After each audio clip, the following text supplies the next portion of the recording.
Welcome to the first launch episode of the Inspiring Entrepreneur। इस series में हम successful entrepreneurs की stories से बहुत कुछ सीखने की कोशिश करते हैं। आज के हमारे जो मेहमान हैं उनको ही needs no introduction at all. From zero to a net worth of $30 million in just 5 years। Let's welcome Praful Bilore, MBA Chaiwala's founder. Thank you sir, नमस्ते। नमस्ते प्रफुल्ल जी। ऐसा है कि बिजनेस तो सभी कर लेते हैं और स्टार्ट कर लेते हैं, पर स्टार्ट करने के बाद जो समझो 4 स्टोर्स खोल लिए, 10 लाख या 1 करोड़ का टर्नओवर कर लिया, वो सब हो जाता है, पर वहीं के बाद लोग अटक जाते हैं। तो फर्स्ट ऑफ ऑल दर्शक ये जानना चाहेंगे कि आपकी जो पहली जर्नी थी 5 to 50 स्टोर्स की, तो उसके बारे में ज़रा बताइए। कल मैं और मेरे 2-3 दोस्त नोवोटेल के पास सन एंड सैंड करके एक बहुत अच्छा रेस्टोरेंट है, वहाँ बैठे थे। तो बात यही चल रही थी हमारी कि हम लोग ना बहुत संतुष्ट हो जाते हैं as a whole country. Businessman 1 crore चल रहा है, घर में गाड़ी आ गई है, AC आ गया है। तो जो संतुष्टि है वो एक बहुत बड़ा मापदंड है लोगों की रुकावटों के लिए कि अब क्या करेंगे, किसके लिए करेंगे, मेरा बेटा ये है, बेटी है, मतलब समझ रहे हो, ये वाले बहुत ज़्यादा एक्सक्यूजेस मिलते हैं। सेकंड, आपको ना बहुत ज़्यादा लॉन्ग टर्म देखना चाहिए। अगर आप व्यापार में हो, जॉब में हो, कोई भी अगर सेल्फ एम्प्लॉयड भी हो, लॉन्ग टर्म मतलब आप अपनी ज़िंदगी, अपने व्यापार को डिकेड्स में नापने की कोशिश करो। 10 साल में आप कहाँ पहुँच रहे हो, 20 साल में आप कहाँ पहुँच रहे हो। आप मानो 1 करोड़ या 2 करोड़ टच कर दिया अपने 2 साल में, 3 साल में, पर उसको आप मापो ही मत, उसको बात भी मत करो। Try to fit a goal of 10 years, may be 100 crore का सोचो, 500 करोड़ का सोचो, क्योंकि ये फिर मल्टीप्लिकेशन होता है। हो सकता है आपने 2 साल में 3 करोड़ का धंधा किया, पर अगले 2 साल में आप 30 करोड़ का धंधा कर सकते हो या नेटवर्क बढ़ा सकते हो। तो मुझे लगता है सेटिस्फाई नहीं होना चाहिए and try to get out of your zone. आप जिस जोन में रेगुलर रहते हो वहाँ से बाहर जाओ। अगर आप 10 करोड़ के जोन में रहते हो तो आप 100 करोड़ के जोन में लोगों के साथ बैठना चालू करो। उससे क्या होगा, आपको किक मिलेगी कि यार हमको कुछ नहीं आता यार, हमारे पास और बहुत कुछ करने को है। I was king on the मेरे एरिया का शेर था, अपनी गली का शेर था। वो मत बनो, जंगल के राजा बनो या शहर के राजा बनो या देश के राजा बनने की कोशिश करो। तो वही दर्शक जानना चाहेंगे कि आपका जो फर्स्ट 5 से 50 का जो जर्नी था, उसमें आपने कैसे किया, क्या रुकावटें आई? रुकावटें आती है। धंधे का मतलब ही रुकावटें होती है, धंधे का मतलब ही फेलियर होता है। सक्सेस तो एक छोटे से पल के लिए आती है। हमने इंटरनेट का बहुत उपयोग किया, डिजिटल जितना आजकल चलता है, सोशल मीडिया, उस पर हमारा रीच बहुत बड़ा है। मैंने खुद ने अपने वीडियोस बनाना चालू किया। आप जैसे लोगों ने मुझे पॉडकास्ट में इनवाइट किया तो अपनी कहानी बताई, और क्या मैंने किया वो लोगों को बताना शुरू किया, उससे कनेक्ट हुआ। तो पहले आउटलेट्स नहीं बिके, पहले हमारी बातें बिकी, हमारा ज्ञान बिका। तो have we connected crores of people of India. आज हर हाउस होल्ड में MBA चावला को लोग जानते हैं। आज हर बच्चा आज MBA चावला की बात करता है। तो वहाँ तक हम पहुँचे और हमने वैल्यू डिलीवर करी, हमारे चाय के प्रोडक्ट के साथ भी, हमारी कहानी के साथ भी, और हम टटे रहे। तो आप मार्केट में से आप बाहर नहीं हो सकते हो। अगर आप मार्केट में घुस गए हो तो there is no holiday, there is no rest. तो हम लोगों ने आराम नहीं किया, रेगुलरली आज भी लाखों करोड़ों लोगों को रेगुलरली हम रीच कर रहे हैं। दूसरा, डेलीगेशन ऑफ वर्क, लोगों को लेके आए, अकेला नहीं हूँ। आज मेरा भाई बैकबोन की तरह MBA चावला का सीना तान के खड़ा है धंधा करने के लिए। ही इज़ को founder and backbone of MBA Chawla. फिर 150 से 200 लोगों का परिवार इन हाउस पेरोल पे काम करता है, ऑपरेशन हेड है, मार्केटिंग हेड है। तो वो जो जर्नी आई। दूसरा, अगर 100 रुपये कमाया तो सेविंग नहीं किया, 100 रुपये वापस धंधे में लगा दिया, लोगों में लगा दिया, रिसोर्सेज में लगा दिया, टेक्नोलॉजी में लगा दिया, ऑफिसेज बनाने में लगा दिया। क्यों? क्योंकि धंधे का पैसा जब वापस धंधे में जाता है तो धंधा बड़ा बनता है। वंडरफुल। इंडिया में 650 lakh micro, small and medium entrepreneurs हैं जिनको कहा जाता है MSMEs हैं। तो प्रफुल्ल, आपके हिसाब से कौन सी जो कॉमन मिस्टेक्स हैं, मतलब ये जो 650 लाख MSMEs हैं, उसमें से बहुत ही कम पब्लिक लिस्ट कर पाती हैं या फिर एक कॉर्पोरेट बन पाती हैं, बहुत ही कम। हम सोच सकते हैं कि 0.01% या कुछ। तो ऐसी कौन सी कॉमन मिस्टेक्स हैं जो उनको स्केल अप से रोकती हैं, उनको कौन सी रुकावटें? There are so many but I will fundamental if I say एक में ना सेटिस्फेक्शन का बहुत बड़ा प्रॉब्लम होता है। वही जैसा मैंने आपको पहले बताया। दूसरा, ईगो का बहुत बड़ा प्रॉब्लम होता है। अच्छा। क्योंकि मुझे ऐसा लगता है कि अगर आपको बहुत ग्रो करना है, आगे बढ़ना है, 5x 10x 20x जाना है, तो आप में ईगो नहीं चाहिए। आपको लोगों के पास जाना पड़ेगा खुद से। लोग आपके पास नहीं आएंगे, दुनिया आपके घर या दुनिया आपके ऑफिस या दुनिया आपके शहर में नहीं आएगी। They should travel a lot, they should meet more people and ask good questions. The more they ask, the better their clarity will be। कि उनको और समझ आएगा। उनको वो बोलते हैं ना, you become what you understand. Right. तो आपको 10 करोड़ का धंधा समझा तो आप 10 करोड़ का धंधा बनाओगे, 100 करोड़ की समझोगे तो 100 करोड़ बनेंगे। दूसरा, दे नीड टू अंडरस्टैंड कि ये सेटिस्फेक्शन का गेम नहीं है, business is a marathon. It's not like कि मैंने 25 लाख का कर दिया, दैट्स इट।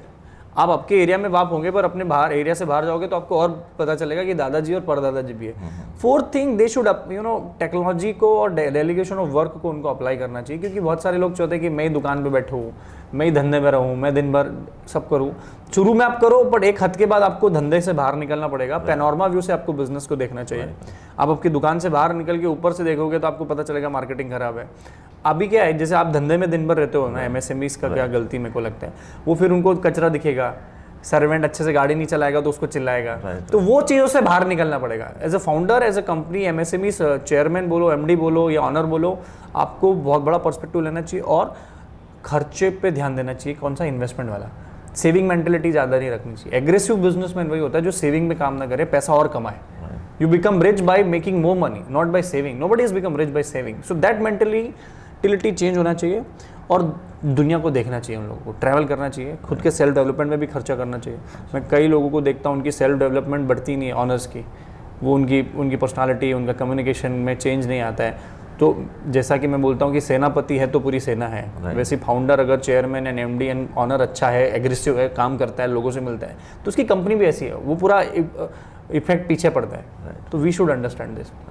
आपने एक ईगो की बात कही, बहुत सही बात कही, पर एक दो एग्जांपल्स आप बता पाओगे कि MSME ईगो में कहाँ अटकते हैं? मैं MSME को ईगो में नहीं बोल रहा हूँ, मैं बहुत सारे लोगों को बोल रहा हूँ जो ईगो के चक्कर में ग्रोथ रुक गई। वो MSME नहीं, मेरे जैसे लोग भी हो सकते हैं, इन्फ्लुएंसर हो सकते हैं, क्रिएटर हो सकते हैं, कैमरामैन हो सकते हैं। मैं पीयूष जी के पास क्यों जाऊँ? मैं उनसे हाथ क्यों मिलाऊं? मैं उनको फोन क्यों करूँ? उनने तो मेरे से बात नहीं करी, कहीं शादी में मिले या कोई बिजनेस मीटिंग में मिले या कोई कॉन्क्लेव में मिले, समिट में मिले। दूसरा, वो बहुत ज्यादा ना जज एकदम से हो जाता है बहुत सारे लोगों का, जो मैंने गलतियां ऑब्जर्व करी है। इट्स नॉट अबाउट MSME, बहुत सारे लोगों की बात बता रहा हूं कि उनको ऐसा लगता है पीयूष जी के तो मानो 5 लाख सब्सक्राइबर है, तो मैं इनके पॉडकास्ट देने के हो जाऊं। आप समझ रहे हो? वो वी शुड नॉट जनरलाइज और जज someone, try to hit so many juggling, तो एक आधा जगल 4 जगल आपका चलेगा।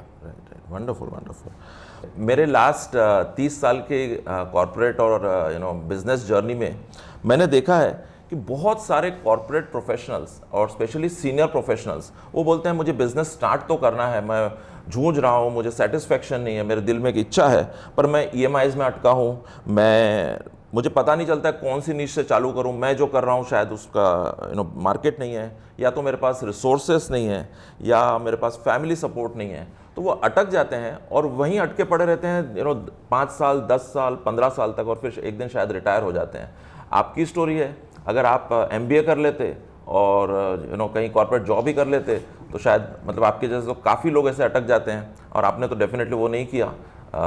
बिफोर इटसेल्फ आपने एक रेवोल्यूशन कर दिया, और from 0 to net of $30 million in 5 years is not a joke. तो आप क्या कहना चाहेंगे ऐसे कॉर्पोरेट सीनियर प्रोफेशनल्स को कि वो? मुझे ऐसा लगता है कि अगर आप कोई डिसीजन आज नहीं ले पा रहे तो इस बात की क्या गारंटी कि 1 महीने बाद, 1 साल बाद या 10 साल बाद ले पाओगे? पहली चीज, आज नहीं ले पा रहे तो कोई गारंटी नहीं है ना कि 1 महीने बाद ऐसी कौन सी सुपर पावर आपके पास आ जाएगी। दूसरा, आप EMI का बहाना किसको दे रहे हो? किसकी EMI? वो कार की, जिससे कुछ मिलने वाला नहीं है। कार बेच दो, पब्लिक ट्रांसपोर्ट से ट्रेवल करो, कैब से ट्रेवल करो। आपको वो कार जो आपने खरीदी मनपसंद, उसके अंदर बैठने का सुख ज़्यादा अच्छा लग रहा है कि अपनी खुद की पहचान बनाने का सुख ज़्यादा बड़ा है। पहली चीज़। दूसरी चीज़, आप लोग मेजरली, मुझे ऐसा लगता है, वो सिर्फ बातों के धनी बनना चाहते हैं। वो उनको डिबेट जीतनी है। दुनिया आजकल के बहुत सारे लोग जो मैं देखता हूँ, उनको डिबेट जीतनी है। कहीं 4 लोग अगर कहीं शादी में मिले तो उनको बोलता है कि मैं जिंदगी जीतूँ ना जीतूँ, मैं पैसा कमाऊँ ना कमाऊँ, मैं इस देश की तरक्की में टैक्सेशन भरूँ का ना भरूँ, पर ये 4 जनों के बीच में मैं प्रूव कर दूँ कि मैं सही हूँ। तो sometimes you need to be wrong to make your life right. Sometimes you need to lose small लड़ाई या altercation to win the war और द बैटल। थर्ड चीज मुझे ऐसा लगता है कि if you are explaining something to someone, that means you are not going to do anything. सही है। इफ यू आर एक्सप्लेनिंग ये इसलिए मैं नहीं कर पाया, मतलब you are bullshitting and you are just making excuse, and you are making excuse to the front of someone जिसका आपकी जिंदगी से कोई लेना देना। क्योंकि पॉजिटिव, जैसे आपने मुझे बहुत अच्छा सवाल पूछा, I am giving you best answer. तो this is a positive conversation which gonna hit my mind it will make my more mental muscle को और बिल्डअप करेगा, आपकी फिजिकल और मेंटल मसल को और इमोशनल IQ EQ जितने भी SQ होते हैं उसको बिल्ड करेगा। पास ऑडियंस, उनके पास ये बातें जाएगी। तो ये समझने की बहुत आवश्यकता है। और दूसरा, अगर आपको लग रहा है कि आपको बिजनेस चालू करना है, आपका सेल्फ एम्प्लॉयमेंट चालू करना है, तो वो जो जर्नी है ना 4-6 महीने की, जहाँ पे पैसा नहीं आएगा, टेंशन लगेगा, जहाँ पे लगेगा क्या करूँ, मेरे पास खाने के पैसे नहीं है, वहीं ग्रोथ आएगी। अगर ये पीरियड आपकी जिंदगी में नहीं आया, आपको रात में नींद नहीं आ रही है, पैसे देने हैं, आज हमारे इसमें पेरोल में 200 लोगों का पेरोल है, 1 से 5 के तारीख के अंदर EMI भरना होता है, ऑफिस का रेंट भरना होता है, इतने लोगों की सैलरी देनी होती है। तो जब हमारे को 1 से 5 के अंदर 2 लाख, 2.5 लाख, 4 लाख, 5 लाख का कर्जा नहीं आएगा, EMI का बोझ नहीं आएगा। EMI कौन सी? लग्जूरियस EMI नहीं, ग्रोथ की EMI।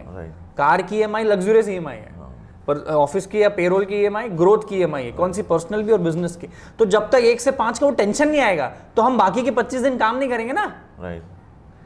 आज मैं क्यों आपके साथ हूं? ताकि इस वीडियो के माध्यम से 2-5 लाख लोगों के पास पहुंच जाऊं, कोई मेरी चाय पी ले या मेरी बातें और सुने। तो कहीं ना कहीं इन्वेस्टमेंट ही तो कर रहे हैं अपन एक दूसरे के साथ। Absolutely. तो वो इन्वेस्टमेंट कहाँ आप करते हो? और अगर आपको दौड़ना है, अपने 1-1 मिनट का वैल्यू पता करना है, तो बोझ लेना सीखो जिंदगी में। कर्जा ले लो, कुछ करना पड़ेगा, नहीं तो आपके पास किक नहीं होगी काम करने की। बढ़िया बढ़िया।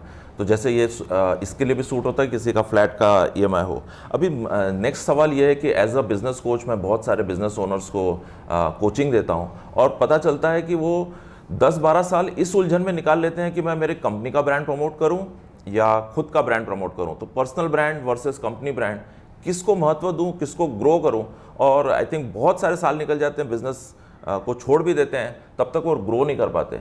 आपने क्या किया है? एक रोल मॉडल हो आप, जहाँ पे आपने पर्सनल ब्रांड भी डेवलप किया और MBA चाय वाला ब्रांड भी डेवलप किया, पैरेलल किया। तो ये आपने कैसे किया? आई थिंक ऑडियंस रियली जानना चाहेगी। मुझे ऐसा लगता है कि डिबेट से फिर बाहर निकलो कि पर्सनल करूँ कि प्रोफेशनल ब्रांड बिल्डअप करो। आप ब्रांड तो बिल्डअप करो, कोई तो करो, कुछ तो करो। दूसरा, there is no you have to, मतलब वही ना कि आम के पेड़ से आपको आम तोड़ना है। जैसे बचपन में अपन पत्थर मारते थे, तो 30-35 पत्थर मारोगे तो एक पत्थर से आम टूटेगा। एक बार के पत्थर से तो टूटेगा नहीं। आप जेवलिन तो फेंक नहीं रहे हो नीरज चोपड़ा जैसा। तो वो जो 25 पत्थर फेंक के एक बार में टूटा, तो 24 जो पत्थर मारे वो भी इंपॉर्टेंट है। तो आपको बहुत ज्यादा permutation, combination and trial and error करना पड़ेगा, जब जाके आपकी या तो पर्सनल ब्रांडिंग निकल के आ जाएगी या बिजनेस ब्रांडिंग निकल के आ जाएगी। मेरे केस में आई वॉज फॉर्चुनेट, और भगवान का बहुत आशीर्वाद रहा कि हम दोनों की ब्रांड बन गई, धंधे की भी और मेरी भी। बट मैंने दोनों पे बरोबर ध्यान दिया। आज भी बिना घड़ी को देखे मैं काम करता हूँ, बिना जगह को देखे मैं काम करता हूँ, बिना लोगों को उनको देखे कि इसके पास गाड़ी है कि नहीं, ये बड़ा आदमी है कि नहीं। I try to connect with them, communicate with them, and मेरा बेस्ट देने की कोशिश करता हूँ। Whether someone has 1 million subscriber और 10 million subscriber, no subscriber, I will try my best to give the podcast. और whenever I will win business, I will give my best. अगर मेरे यहाँ पे चाय के ठेले, मतलब मेरा चाय जो पिलाता मेरे ऑफिस के अंदर, उसको भी मैं वही स्पीड से ज्ञान दूंगा जैसा मेरा बिजनेस हेड को दूंगा। तो ये देखना पड़ेगा। तीसरी चीज मुझे ऐसा लगता है कि अगर आपके पास बहुत पैसा है तो पर्सनल ब्रांडिंग पे मत ध्यान दो, बिजनेस की ब्रांडिंग में। हमारे पास पैसा नहीं था, I started from very scratch, road पे ठेला चलाता था। तो पर्सनल ब्रांडिंग करते गया, वो फ्री थी। सोशल मीडिया पे रील डालने में कौन सा पैसा लगता है? तो पर्सनल ब्रांडिंग बढ़ी, तो उससे बिजनेस बढ़ते गया। किसी का बिजनेस बढ़ता है तो पर्सनल ब्रांडिंग बढ़ जाती। कुछ एक तो आपको करना पड़ेगा, तो दूसरा अपने आप हो जाएगा। या वंडरफुल नजेट्स। अभी नेक्स्ट क्वेश्चन ये है कि देखिए, लॉकडाउन में बहुत सारे लोगों ने ऑनलाइन कोर्सेस लिए, बहुत कुछ मैं सीख रहा हूँ, ये कर रहा हूँ, लर्निंग में इतने घुस गए कि वो अर्निंग पे अभी ध्यान नहीं देते हैं। मेरे साथ बहुत सारे यंगस्टर्स टच में हैं जो मुझे बोलते हैं कि मैं अभी लर्निंग करना चाहता हूँ, पर अब वो ना जॉब कर पाते हैं बिकॉज उनको लग रहा था कि मैं एक फेसबुक एड एक्सपर्ट बन गया, मैं ये बन गया, पर न उनको काम मिल रहा है और न वो जॉब कर सकते हैं, बहुत फंस चुके हैं। उनके लिए आप क्या कहना चाहोगे? आप अगर 10 चीज़ आज सीखी आपने, तो जाके कल 2-3 अप्लाई करो, फिर दूसरी 10 सीखो। आपके आज के क्या ओवर इन्फॉर्मेशन हो गई है, ओवर ज्ञान हो चुका है, उसमें कंफ्यूज है। वो समुद्र में है कि कहाँ जाऊँ, किस रोड पे जाऊँ। आप पानी पियो एक गिलास, पर सेटिस्फेक्शन होनी चाहिए ना। सेटिस्फेक्शन कौन सी? शांति वाली सेटिस्फेक्शन नहीं कि हाँ यही पानी पीना, एक गिलास ही पानी पीना। तो आपके पास तो समुद्र है, पर वो पीने योग्य नहीं है ना। दूसरी चीज, मुझे ऐसा लगता है कि आप ना लर्निंग की जगह अनलर्निंग और रीलर्निंग करो। आप सब कुछ नहीं सीख सकते हो, और क्यों सीखने का? जब आपको अकाउंटिंग नहीं आती है तो आप 15-20 हज़ार रुपये में किसी अकाउंटेंट को रख लो, वो कर लेगा। डेलीगेशन ऑफ वर्क होता है ना। Right. आप अपना 10,000 कमाना के सोचो, 50,000 लाख रुपए कमाने के सोचो, 10,000 रुपए किसी सेल्समैन को दो, वो अपना काम करेगा। एंड सेल्समैन अपना बेस्ट जानता है, अकाउंटिंग वाला अपना बेस्ट जानता है। तीसरी चीज़ मुझे ऐसा लगता है कि majority of the people don't come for learning. मुझे ऐसा लगता है कोर्सेज भी इतना लेते हैं लोग, कितने लोगों का इंटेंशन होता है सीखने का मुझे नहीं पता। क्या माँ बाप ने पैसा भर दिया या खुद का खर्चा निकालना था या टाइम पास करना था, तो majorly of the people do, पर unless you don't work nothing will work. काम तो करना पड़ेगा, और वो लर्निंग है किस काम की जो अर्निंग ना दे। प्रफुल्ल जी, ऐसा है कि मैंने सोशल मीडिया पे कुछ पूछा था लोगों से कि प्रफुल्ल आ रहे हैं तो मैंने क्या कुछ क्वेश्चंस पूछना चाहिए, तो कुछ और क्वेश्चंस आए हैं। लोग पूछ रहे हैं कि how to build a strong team, delegation कैसा करना चाहिए, बिजनेस कैसे ऑर्गेनाइज करना चाहिए, तो इसके ऊपर आप कुछ बोलना चाहोगे? टीम बिल्डिंग होगी जब अगर आप एज अ फाउंडर बड़े एक्टिव हो, क्योंकि आपका जो एम्प्लॉय है या जो आपके साथ जुड़ता है वो आपकी ऊर्जा देखता है कि ढीला तो नहीं है फाउंडर, फाउंडर ही ढीला है तो मैं क्या काम करूँ, सीखने को क्या है। आज के तारीख में एम्प्लॉय को चाहिए ग्रोथ, उसको चाहिए मेरी क्या। दूसरा, आपको एम्प्लॉयज को ना ऐसे एज एन एम्प्लॉय नहीं रखना पड़ेगा, उसको सिखाना पड़ेगा। वो चाहे कल छोड़ के चले, कोई दिक्कत नहीं, बट वो आपकी कंपनी में रहा और उसको कुछ नहीं आया तो क्या कर लोगे। तीसरी चीज़, आपको बहुत एज अ फाउंडर बहुत लर्निंग करनी पड़ेगी, दुनिया घूमनी पड़ेगी, ताकि उसका कोई कंफ्यूजन हो एज एन एम्प्लॉय तो आप उसका आंसर हाथों हाथ दे पाओ, ताकि उसको लगे कि प्रफुल्ल सर या विवेक सर जो है उसको बहुत आता है। चौथी चीज़, अपने आप को पीछे रखो, कंपनी को या एम्प्लॉयज़ को आगे रखो, उनको इज्जत दो, प्यार दो, उनसे अच्छे से बात करो, व्यवहार बनाओ। दूसरा, 100 में से 10 अच्छे लोग निकलेंगे या 5 अच्छे लोग निकलेंगे, पर 100 लोगों को हायर तो करना ही पड़ेगा। और लोग आएंगे, लोग जाएंगे। इमोशनल अटैचमेंट किसी से, अपने एम्प्लॉयज़ के साथ कभी इमोशनल अटैचमेंट ज़्यादा मत रखो, क्योंकि वो आज नहीं तो कल जाने वाला है। ना एम्प्लॉय को अपनी कंपनी के ऑनर से ज़्यादा इमोशनल अटैचमेंट, एक रिश्ते वाला इमोशनल अटैचमेंट, क्योंकि प्रोफेशनल वर्ल्ड में कंपनी के लिए हित के लिए काम होता है। स्टीव जॉब्स को आईफोन मतलब एप्पल से निकाल दिया गया था, क्योंकि it was best for Apple to remove him that time. Again he called back. कई कंपनियों के ऑनर्स को उनकी कंपनियां खुद निकाल दी जिसने चालू किया। तो when it becomes company, when it becomes a corporate, it is not a person anymore. एक क्वेश्चन ये भी आया है कि how to be consistent specially in growing your business. मुझे ऐसा लगता है कि आपकी ऊर्जा इंटेंसिटी से ज़्यादा इंपॉर्टेंट है कंसिस्टेंसी। आप एक बार ये क्रिकेट मैच नहीं है कि एक बार शतक लगा दिया तो अगले 20 मैच तक आपको तालियां मिलेगी और आपको टीम में रखा जाएगा कि एक शतक इसने 20 मैच पहले लगाया था, इसको रखना पड़ेगा 25 मैच तक। कई खिलाड़ी नहीं होते थे इसको, but today the game is of, अगर 10 रन भी बना रहे हो तो 10 मैच में लगातार 10 रन, या 10 रन बना दिए, 12 बनाओ, 15 बनाओ, 20 रन ऐसे कर दो। दूसरा, मैंने जैसे पहले बोला, डिकेड्स में नापो अपनी जिंदगी को। आज क्या हो गया, परसों क्या हो गया, एक महीने में कहाँ पहुंच गया। नहीं, तुम जिसके साथ अभी वो कर रहे हो कंपैरिजन, वो एक महीने के बाद दिखेंगे भी नहीं तुमको। तुम जिसको अभी अभी अपना आइडियल मान रहे हो ना, हो सकते 2-3 साल बाद उनकी दुकान बंद हो जाए। आप जिनको भगवान समझ रहे हो ना, वो शायद बड़े, जिनको आप बड़ा आदमी समझते हो शायद वो बहुत छोटे निकलेंगे। कई लोग हैं जिनको मैंने बहुत बड़ा समझा, जब उनसे मिला और उनके साथ बातें करी तो बहुत छोटे निकले, और जिनको मैं बहुत छोटा समझ रहा था जब उनसे मिला तो दिल के और व्यापार के बहुत बड़े आदमी मिले। पहली चीज। दूसरी चीज, इसमें टाइम लगेगा, इसलिए आपको सिर झुका के काम करना पड़ेगा।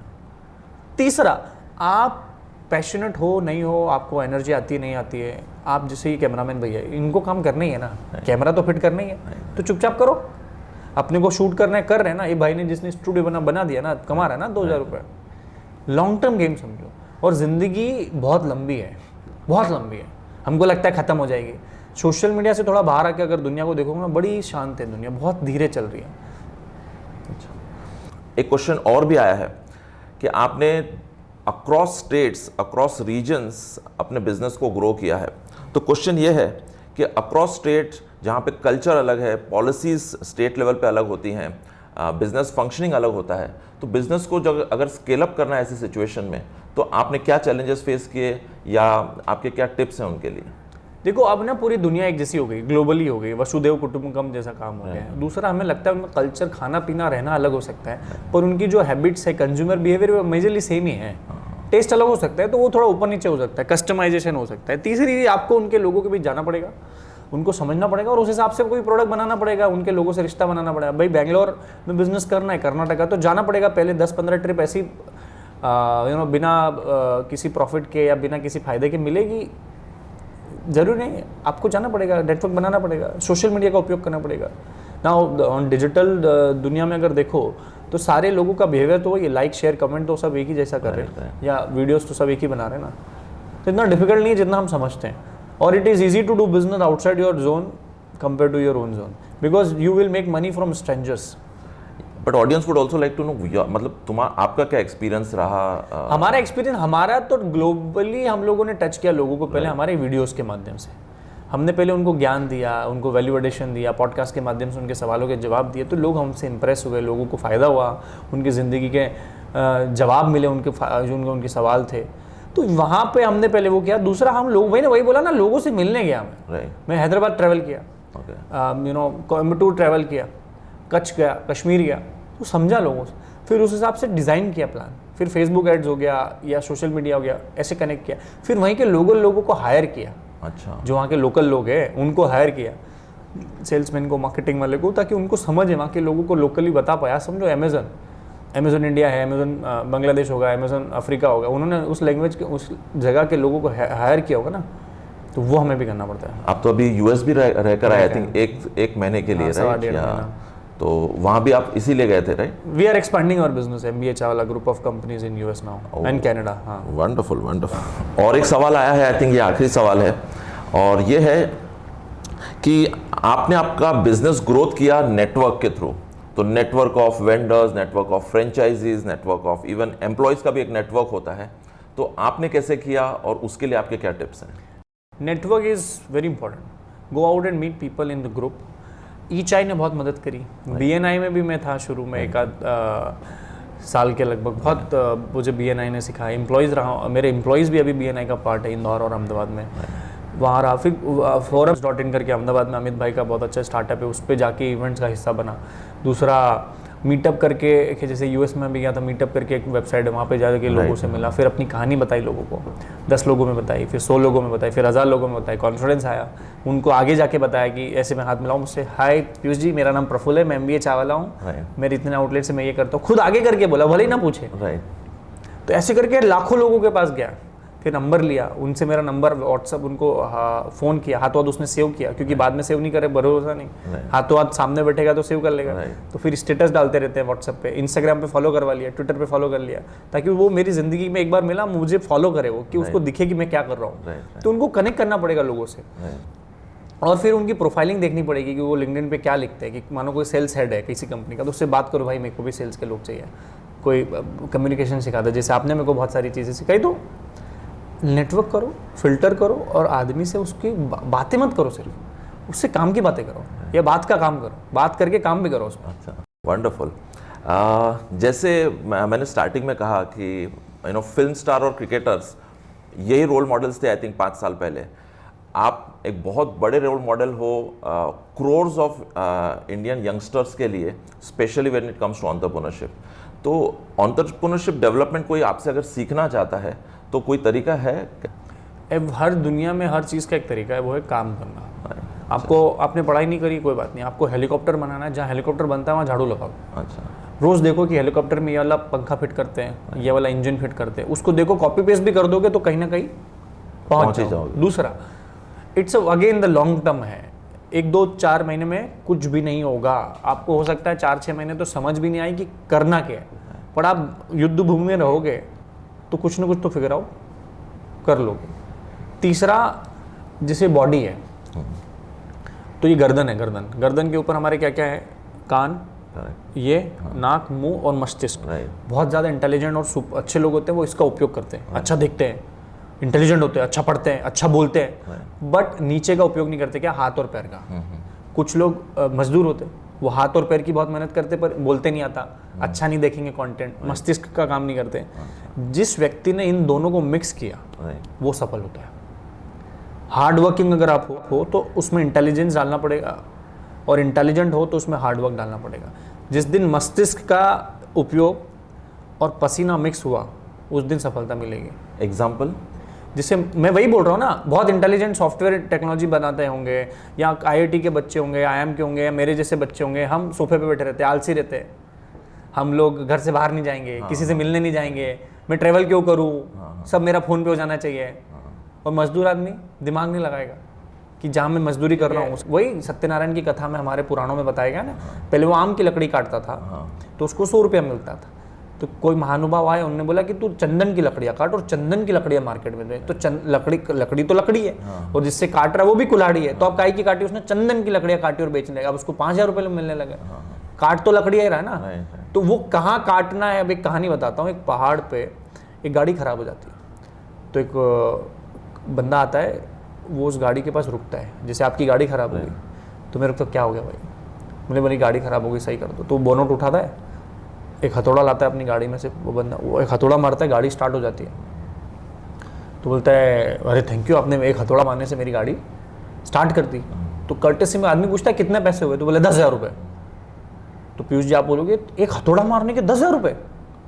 तो बोलता है हथौड़ा मारने के तो 100 रुपये, 9,900 इसके है कि कहाँ मारना है, किस स्पीड से मारना है, और मारना भी है कि नहीं मारना है। तो वो जो 9,900 का वैल्यू एडिशन है हथौड़ा मारने का, आज एक हेयर कट सैलून रोड पे बाहर जाओगे 100 रुपये लेगा, जावेद हबीब या अलीम कौन है यहाँ पे, वो 5,000 रुपये लेंगे, 10,000 रुपये लेंगे। एक रोड पे चाय बेचता है, आज एक चाय वाला MBA चाय वाला जो 225 आउटलेट 50 आउटलेट करके मार्केट में बैठा है। एक जूता रोड पे 200 रुपये में मिलता है, बैलेंसिया का जूता 1 लाख रुपए का मिलता है तो जूता ही। तो वैल्यू एडिशन जो है ना वो इंपॉर्टेंट, और वो इंटेलिजेंस प्लस हार्डवर्क प्लस रातों की नींद जब हराम नहीं होगी ना तब तक कुछ नहीं होगा। बराबर है। मतलब जो बड़े ब्रांड्स हैं उन्होंने दोनों काम किए, माइंड का भी यूज किया है और अपने बॉडी का भी यूज किया। इनको देखिए ना, प्राइम मिनिस्टर मोदी को, he is very intelligent, but he takes कितना मेहनत करते, 4 घंटे सोते। मुकेश अंबानी जी को बहुत दिमाग है, बट क्या करते, मेहनत भी तो करते, फिजिकल मेहनत भी तो कर रहे हैं। सिर्फ मेंटल मेहनत से काम नहीं होगा। Mental should be mixed with physical मेहनत, एंड फिजिकल मेहनत should be mixed with the mental मेहनत, तभी रिजल्ट आएगा। इसका प्रोपोर्शन ऊपर नीचे हो सकता है। राइट। तो आपने जब प्राइम मिनिस्टर नरेंद्र मोदी जी की बात की, तो एक लास्ट क्वेश्चन पे हम आते हैं, और वो ये है कि इंडिया ग्रो हो रहा है। मतलब मेरे तो काफ़ी फ्रेंड्स और मेरे पहचान में भी काफ़ी लोग US से वापस यहाँ इंडिया में सेटल हो रहे हैं। तो इंडिया की ग्रोथ स्टोरी बहुत बड़ी है, तो इसमें कोई यंगस्टर्स को भाग लेना है तो उसके लिए आप क्या कहना चाहोगे? यार आप जाओ, पैसा कमाओ, टैक्स भरो, दिस इज द बेस्ट देशभक्ति यू कैन डू। जॉब दो, लोगों को रोजगार दो, अच्छे लोगों का भला करो, अच्छी बातें करो, लोगों से व्यवहार अच्छा रखो, कचरा मत करो, एक बात अच्छा होने का, पब्लिक प्रॉपर्टी को नुकसान मत पहुंचाओ, ये देशभक्ति है। आपको कोई नहीं बोल रहा है बॉर्डर पर जाके लड़ने को, आजकल कोई लड़ाई नहीं होने वाली बॉर्डर पे इतनी। आजकल आने वाली लड़ाई जो है GDP की लड़ाई है, आने वाली लड़ाई टेक्नोलॉजी की लड़ाई, आने वाली लड़ाई स्टार्टअप्स की लड़ाई है, आने वाली लड़ाई कि कितने आपके युवा है वो बेरोजगार नहीं है, कितने लोग रोजगार है और रोजगार लेने के बजाय देने वाले हैं। ये आप कर सकते हो। पॉलिटिक्स में आओ, अच्छे लोग हो, यूथ हो, 20, 22, 25, 26 के 23 के हो, इंटेलिजेंट हो, अगर पता है सोसाइटी चेंज होगी। सबसे बड़ा चेंज आता है पॉलिटिक्स से, सबसे बड़ा बदलाव आता है राजनीति, सबसे बड़ा आता है पॉलिसी मेकिंग से, सबसे बड़ा बदलाव आता है जब आपके पास लकीर बड़ी हो। अभी आप कंपनी चलाते हो, आप किसका फायदा सोचोगे? कंपनी का, अपना, 100 लोगों का, 200 लोगों का, कस्टमर्स का। आप पॉलिटिक्स में जाते हो तो 5,000 लोगों का फायदा होता है। और पॉलिटिशियन को इसलिए लोग गाली देते हैं, उनको लगता है गलत करते हैं, पर सबसे बड़ा अच्छा काम पॉलिटिशियंस करते हैं। नो थैंक्स जॉब है वो, वहाँ पे जाने की कोशिश करो। उसके काम जो 1000 काम करता है, 1000 लोगों की मदद करता है, फोन पे कर देता है, वो लोगों को दिखता नहीं है। कहीं कुछ हो गया तो दिख गया, क्योंकि उसको भी अपना घर चलाना है, वॉट एवर इट इज़। और डिस्टिंग्विश लोगों को पॉलिसी मेकिंग में या पॉलिटिक्स में आना चाहिए। और एक और चीज़, एक आम आदमी को पॉलिटिशियंस पे ज़्यादा निर्भर नहीं होना चाहिए कि मेरा काम मोदी जी करेंगे, मेरा काम केजरीवाल जी करेंगे, मेरा विधायक मेरा काम करेगा। No, it's your responsibility. मेरी सोसाइटी, मेरा समाज करेगा। अरे आप आपका घर सुधार लो, राइट। आप आपके परिवार के 5 लोगों को पाल पोस के अच्छा करो, बड़ा करो, टैक्स की चोरी मत करो, ITR करो। कितने लोग ITR करते? 3, 3.5 करोड़ लोग भरते टैक्स, उसमें भी एक्टिव लोग तो 2-2.5 करोड़ भी है। अभी प्राइम मिनिस्टर मोदी का मैं बोल रहा हूँ कि 50 लाख से ऊपर का ITR सिर्फ कुछ 12-15 हज़ार लोग दिखाते हैं। 1.5 से 2 करोड़ के ऊपर का ITR, लीगल रेगुलर ITR सिर्फ 5,000 लोग दिखाते हैं इस देश में। ये उनके फैक्ट्स एंड फिगर्स है। 150 करोड़ लोग हैं। अब वो 2-5 करोड़ लोगों से आप टैक्स लेके देश का भला करने की सोचोगे, मुश्किल है ना। हमें सबको अपना योगदान है। और आप टैक्स अगर भर रहे हो, जैसे आज मैं टैक्स भरता हूँ, 1 रुपया भी मैं ब्लैक में नहीं लेता हूँ, कुछ भी ब्लैक में नहीं करता, पूरी कंपनी पूरी वाइट चलती है हमारी, तो हमें प्राउड भी है कि यार। और I will ask my government, and if I go to chief minister और any finance minister, they give me time to meet, because I am an active member, I am an active Indian who is contributing for India's growth. And working at ground level. Actually, and making sense, and creating employability, and creating an impact, and telling people to make their own story. Right. Why are you dependent? Correct. Yeah. तो you should not be dependent on any politician, मासी का बेटा, बुआ का बेटा, काका का बेटा, वो भैया कर देंगे, बम्बई चले जाऊंगा, ऐसा नहीं होगा। Wherever you are, जहाँ हो, जैसे हो, जिस स्थिति में हो, परिस्थिति में, पैसा नहीं है, गरीब हो, महिला हो, लड़की हो, लड़का, उससे कुछ फर्क नहीं पड़ता है। You have to work hard because India is going through a very major change. Today, if you see, after 1947, this is the second independent या freedom fight we are getting. 1947 में हम लोग अंग्रेजों से लड़े.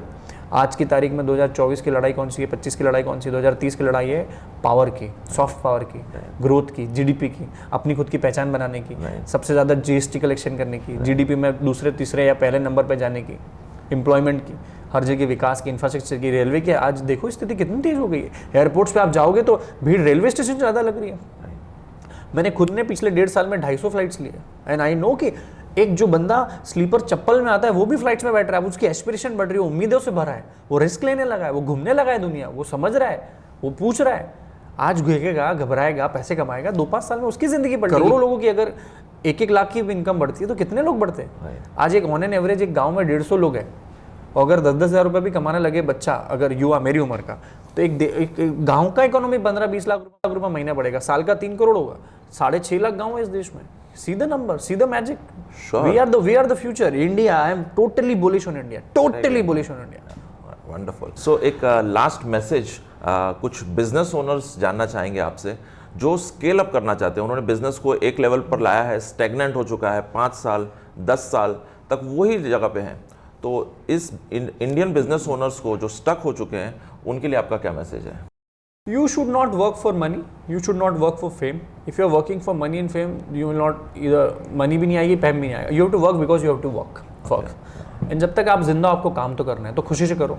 तीसरा, डोंट थिंक कि मेरा बच्चा क्या करेगा, पैसे को क्या करूंगा, मेरे को सेटिस्फेक्शन चाहिए.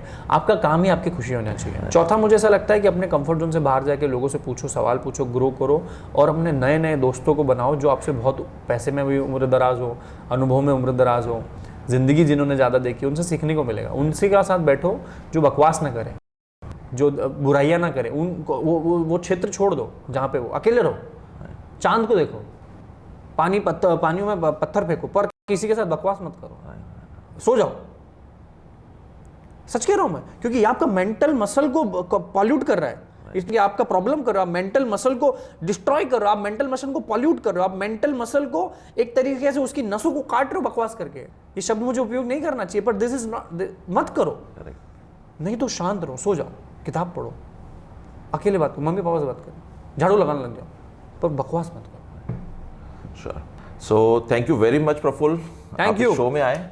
Thank you very much. I am sure लाखों लोग जो ये वीडियो देख रहे हैं आपकी स्टोरी से, आपके टिप्स से इंस्पायर होकर कुछ बड़ा करेंगे ज़िंदगी में. प्लीज़ बहुत बड़ा कीजिए और सर के चैनल को सब्सक्राइब कीजिए. पीयूष जी बहुत अच्छे इंसान हैं और मेरे कहीं ना कहीं एक ऐसे शिक्षक और मेरे बड़े पिताजी की उम्र के हैं ये, और बहुत सीखने को मिलता है. और हमारी 3-4 साल पुरानी दोस्ती है, तो इनके चैनल को लाइक कीजिए, शेयर कीजिए, सब्सक्राइब कीजिए. ऐसे लोग जब इस उम्र में अगर वीडियोस बनाते तो मुझे ऐसा लगता है कि जज्बा और जुनून अगर सीखना अगर आपको है तो पीयूष जी को उसका सबसे अच्छा उदाहरण है. बहुत बहुत धन्यवाद. हर स्टार्टअप, घर घर स्टार्टअप.